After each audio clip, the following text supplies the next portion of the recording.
Hey guys, how you going? Welcome back to the Crown of Command, and we're going to look at this catalog here that came free with the 5th edition fantasy box set for Warhammer, featuring the Lizardmen and the Forces of Bretonia, and it's in a wonderful coloured piece by Mark Gibbons, and it's introducing the world of hobby games. So you probably would have got these free from your local Games Workshop store or in as part of your 5th edition box set. So it goes into like what is the Games Workshop hobby, and it gives you more explanation as to what you're going to see and what you're going to read about, and the pictures that contained within the book is showing you. So, for example, a world in a box. So basically, at this stage, everything was presented as a box starter set. So you've got the terrain, the miniatures, the dice, the rule sticks. You've got the terrain. You've got everything. The rule books, everything contained within a box. So it became this this format that companies nowadays have done as well, and it creates this very successful template for launching a new game to new people who have never seen or witnessed or, like myself, ever come across a war game before. So that's why the 4th edition set and Epic Space Marine, those games really had everything in a box. How to expand your forces, painting the Citadel miniatures that you've been collecting and purchasing, and building your own scenic world, how to create the terrain elements, which is a really important part of Warhammer or 40k, and any tabletop game. You need terrain for your guys to hide behind or to create a narrative on your tabletop.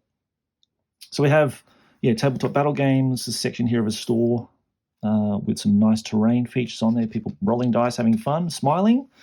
You probably don't see that much in a Games Workshop nowadays, not that I witnessed when I went to Warhammer Cafe in Tokyo recently. It was nothing like that. There's my old mate Torben Schnorr from the Heavy Metal Studio way back in 1994-95 when I was there, playing some Space Hulk 2nd edition. And then Mike McVeigh looking at collecting and painting Citadel miniatures. So in the center spread here, you've got the box set containing all the models. I think that's one I painted for the box set back in those days. There's Dave Perry's Bowman here, and Richard Potter's Skink over the top there, because I was there at the time when this box set was actually getting made, so I can actually remember all this sort of stuff. So it's bringing back lots of good memories for me too. And it contains all the stuff in the box set you've got, your card buildings, everything for your magic items and stuff like the templates. So yeah, it's really, I think this is the most successful box game they've ever sold, according to Rick Priestley in an interview, I think with Cast Dice, that I listened to a while back last year. It was the most successful, commercially successful box that they've ever done. So that was really nice to hear that. And all the army books and all the other box sets to expanding your armies. So not only did you get the stuff in the box set, but if you want to go and start off, you can buy those big, army box sets and relative other blisters and supporting units, as we all know, and getting started. So this is really good as well, because I think in 4th edition, you didn't get anything like this, but I know 5th edition, you had like a real simple, man on man, unit on unit, how things worked, the sort of mechanics of how to play the game step by step. It's a really good idea. I suppose you had the battle scenario in 4th edition for Morgthrun's Pass, but it was sort of, more of a complex scenario. This sort of gave you sort of a real breakdown on the mechanics of how to play Warhammer. But 40k, we're not alone. It's the grim, dark future where there's only war, and it's all brightly coloured in red and green, and the classic 2nd edition set in all its glory, with some nice coloured images of here of the studio terrain and various different forces, Space Wolves and Tyranids, and it's like Death Company from the Blood Angels against some snake bites. And again, same sort of thing. You've got the magic set, the codexes, the other box sets and stuff like that to collect as well. This is a really cool picture. I like this really wide scale photo of this really nice setup at this store here.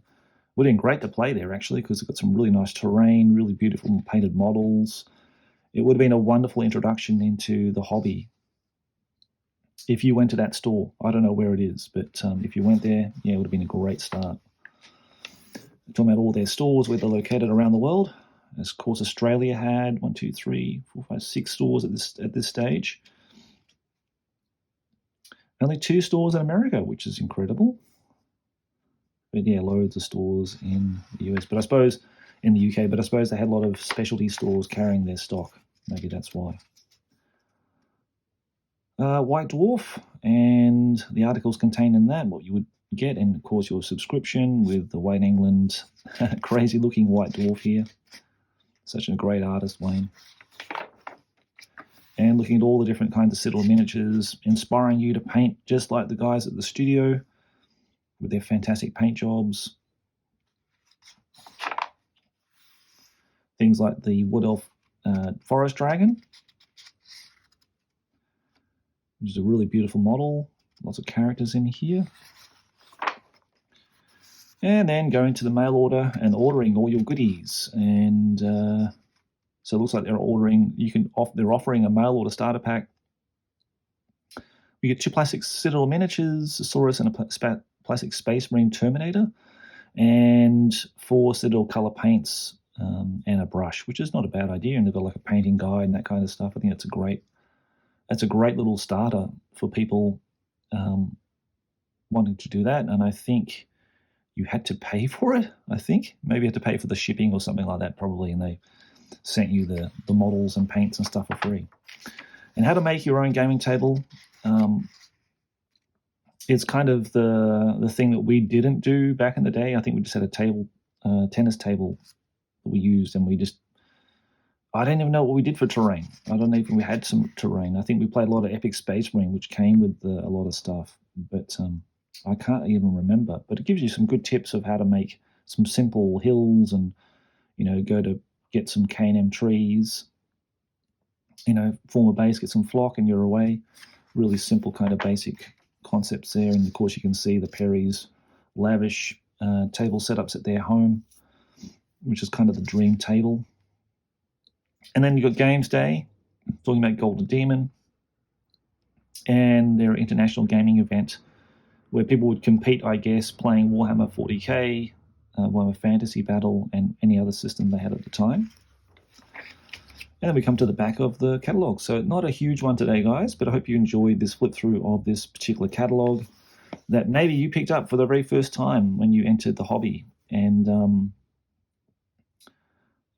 I said, like, this one came with the 5th edition starter set, but they were offering those free when you came to the store, just to try to get you into the hobby, try to give your parents some kind of insight of what their kids are spending their money or what they're spending their money on. So I hope you enjoyed this journey to the very last catalogue that we have. But I've got a couple more that I want to show you in the future as well. Some other ones that's, I think the ones at Games Day, 95 or 96 Games Day brochure, and one's a Marauder catalogue. So look forward to those in the future, guys. Thanks very much for watching. Take care and see you in the next one. Bye-bye.